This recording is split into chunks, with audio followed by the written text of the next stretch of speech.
Please subscribe to my channel, like this video, share it with your friends who love these kind of reviews, who want to read book that you are not aware of. Probably you can just send them this video. They might like it, they might not like it, but they might subscribe to my channel, and if that happens, I'll thank you. I thank you in advance. So watch this video and have a keen interest in book, and I hope you are having a wonderful 2022. Hope you are going to read more books, at least read some books that I recommend, and if you do that, that'll be wonderful. So with this thought, let's begin today's video. My name is Nagendra Bisht and I'm a YouTuber, and I bring to you book reviews, how-to tutorials which talk about how you can read more books, improve your reading skills, and also some researched topics which happen once in a while. So with this thought, let's start today's video. Hello, how are you? This is Nagendra Bisht again with another video. In this month of February, I'm going to be talking about 3 books that I read in the previous month, in the month of January, which was the first month of year 2022, and I hope you had a wonderful start of the year. For me, it was personally mixed bag in terms of the kind of book that I read. These are the 3 books that I read. The first one is The Mountain Sing. You can probably click somewhere on the top of the screen and see the full review of this book that I posted there in my previous video in Jan. And this is the second book, Men We Reaped. Again, you can find the link of this particular book review video on somewhere on the top right hand corner here. And the third one, Death and Inside Story. It's a book by a famous yogi by the name of Sadhguru, and I'll be giving you a short review of this book too. So these are the 3 books that I read, and today I'll be starting off with the book that I'm currently reading because I'm on page 140. It is an interesting book, Death and Inside Story, and I have, you probably if you are not interested in yogic traditions or religious, and you are not religious per se, I don't think this book will be something that will bore you, because it's a very interesting book. I found this book to be an interesting book in terms of how the writer, the guru, the Sadhguru, first of all, I'm not a follower of Isha or the foundation that he has started, but I wanted to read this book based on the recommendation of my brother who recommended me this book. He said that it's a good book to read, and I began reading it. So as I was saying to you, it gives you an interesting perspective about a word, a thought that we clearly ignore in our lives, which is death. If I would tell you that think about it, probably talk about it, you would ignore this topic. I think so, because death, who talks about death? I mean, death is something which you want to ignore, right? Because it is death. Of course, it brings sadness into your mind. It brings emotions of people gone, people whom you loved, or people whom you respected, or people, death is not a good thing to think about. But in this book, Sadhguru, I think his other name is Jaggi Vasudev, he talks about his own experiences and what it is all about death that he should know. So, beginning with that. So, as I was talking to you, in this book, Sadhguru, who's the practitioner of yoga, talks about death, a topic which is a taboo, it's something which we don't discuss, but he brought out another aspect to it. I mean, when I read this book, he said that death is a very fundamental question, and it is something, it's very fundamental to us. It's happening all around us.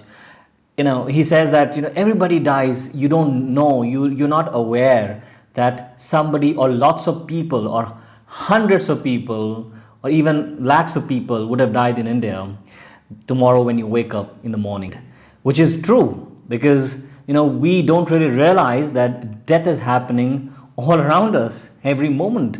But we are so engrossed in our lives and we feel that it will not happen to us and we should not be discussing about it. What really kind of attracted me to it was that he said that we should accept death and think about it. And that kind of made me read this book. In a particular page, he says, I mean, the chapter, I think, processes of death. He says that you should prepare yourself for death, because somebody who has lived a good life can go any moment. It's like you have lived your life today, and if it ends today, you would not be worried. He says people who are miserable, people who, have concerns about, I haven't got this, I should be, wanting this, are the people who are actually miserable in their life, and then they don't accept death and they don't want to accept it, because the moment it comes to them, it is like, you know what, it is not for me, and that's strange. And with that thought, he carries on with intricate topics for somebody who is not aware of it, and then he kind of breaks it down for us to understand as layman that when you want to learn about death or know about death, you need to understand the human body, the human anatomy. So he goes about, talking about different kinds of memories. There is prabadha memory, there are different kind of koshas, and I don't remember them offhand, but there's two things that I distinctly remember that he talked about in this in the 128 pages that I've read so far, or 140 pages that I've read so far. He talks about prabhadka karma, which means that karma or actions that we have carried from the past, from our past lives. And he talks about sanchit karma. So all of these things, he makes us aware of it. And he says that as human beings, if we are conscious of living a life which is kind of awareness of each moment that we live, then we would not really fear death. And then he gives an example. He says that if you have gone on vacation and you are looking at the beautiful mountains, like say for example you have gone on a holiday, on a vacation to a hilly state, right? And you're looking at the beautiful mountains all around you, the beautiful forests and all of that. And can you think about something bad? Can you think about this man that I spoke to in the office yesterday was very mean to me, or I don't like my neighbor? These thoughts will not cross your mind because you are enjoying your vacation. Similarly, he says that if you are enjoying your life, every moment of it, you would not really care if you die today, because you have already had a lot of fun today.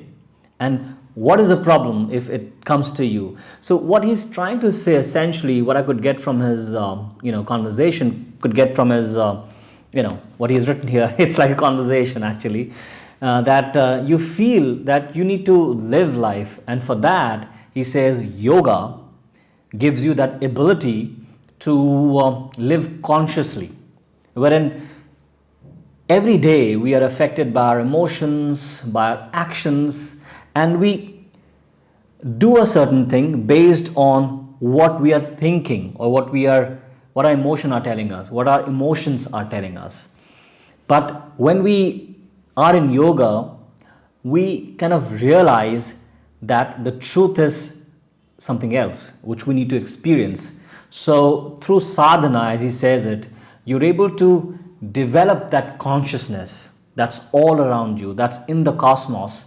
And once you are connected, or probably are aware of it, you will be able to deal with life problems or life issues in a better way.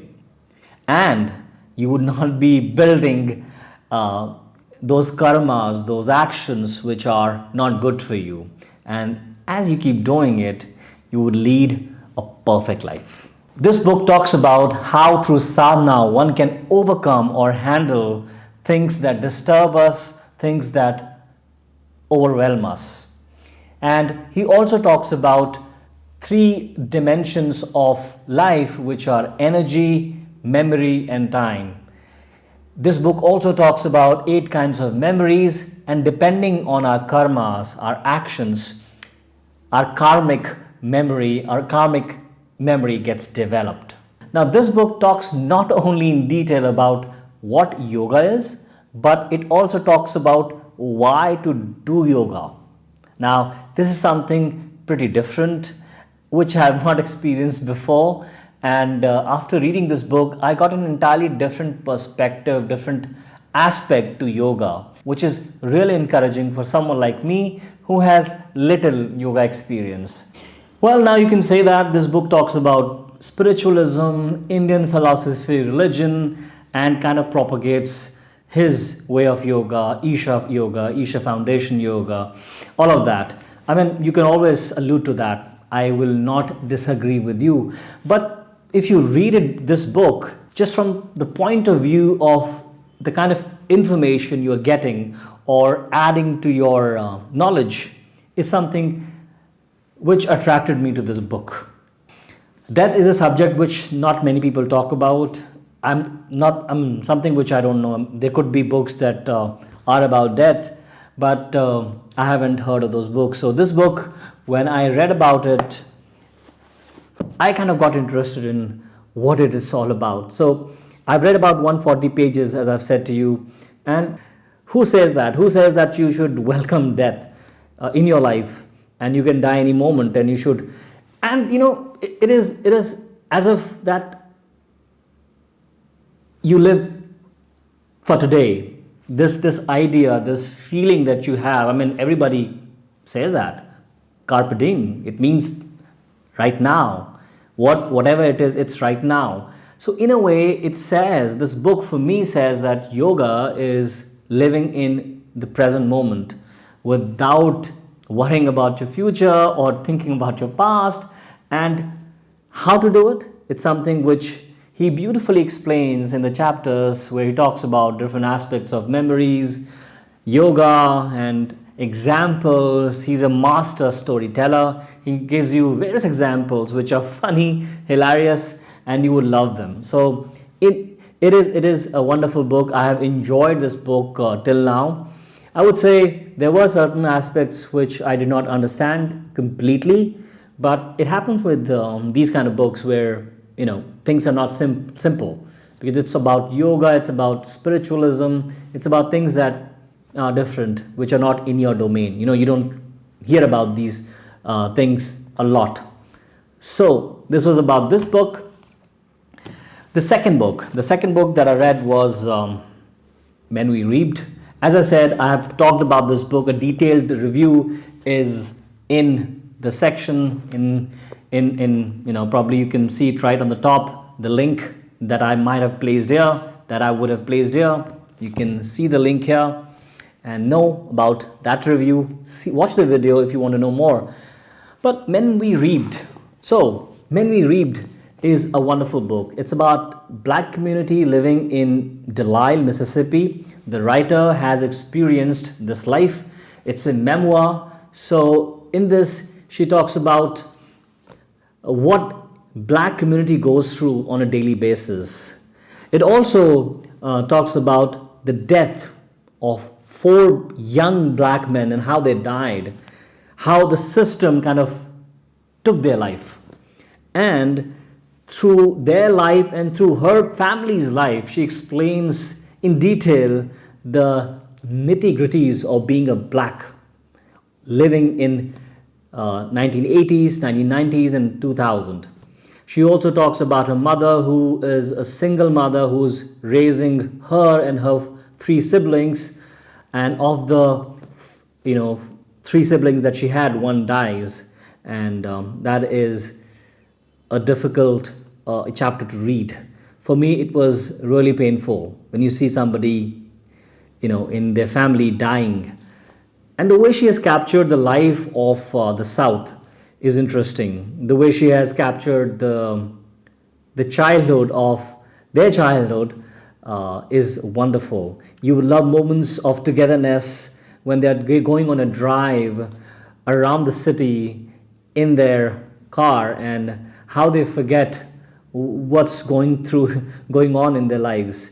It also draws attention to the fact that why black community should be supported, especially in schools when these black children are young, why they should be encouraged and not neglected, as this book explains in detail. So I think you should grab a copy and read this book. It's a wonderful book. I did tell you again that if you want a detailed review of this book, you can click on the link and know more. So this is about this book. The third book that I read this month, in fact this was the first book of this year, is The Mountains Sing. It is a beautiful book. It's by a Vietnamese writer, Nguyen Phan Kumai, and she has done a wonderful job of explaining the difficulties of living in a time when Vietnam was a country divided, between South and North, and in timeline when Vietnam was occupied by a French soldier. So it's an interesting story. The protagonist she is Louis Dan, Duilan, I keep forgetting, but her name is Dulan. So she is from Tran family. So Tran family is a wealthy family in north of Vietnam, in a village. They are having a wonderful time. Her father is a hardworking, good man who's making a living, growing crops. And somehow, one fine day, he gets killed because of Japanese invasion. And so their family suffers. And eventually, they kind of overcome it. And then a famine happens where they don't have food, they are dying, and then suddenly when they are able to kind of overcome that too, land reforms happen, and the Vietnamese Communist Party grabs their land and gives it to landless laborers, people who are poor, and her whole house is overtaken and she is without a house, without property, without anything. She leaves her village with her children. So this story beautifully narrates that problem, that difficult time that she experiences, and she moves to Hanoi, which is a big city, and how she lives there. So this story moves on from 1940s, and the timeline kind of shifts. The timeline fast forwards to 1970s when Louis Dan is old now. She is just not a mother, but she is a grandmother, and Huong, who is her granddaughter, is living with her. Her family, her children are no more with her. Most of them are fighting a war. So if you're not aware, Vietnam fought a war from, I think, mid-1950s up until 1972, when American troops withdrew from Vietnam, and the war was kind of over. So the war was fought between, I think, North Vietnam and South Vietnam.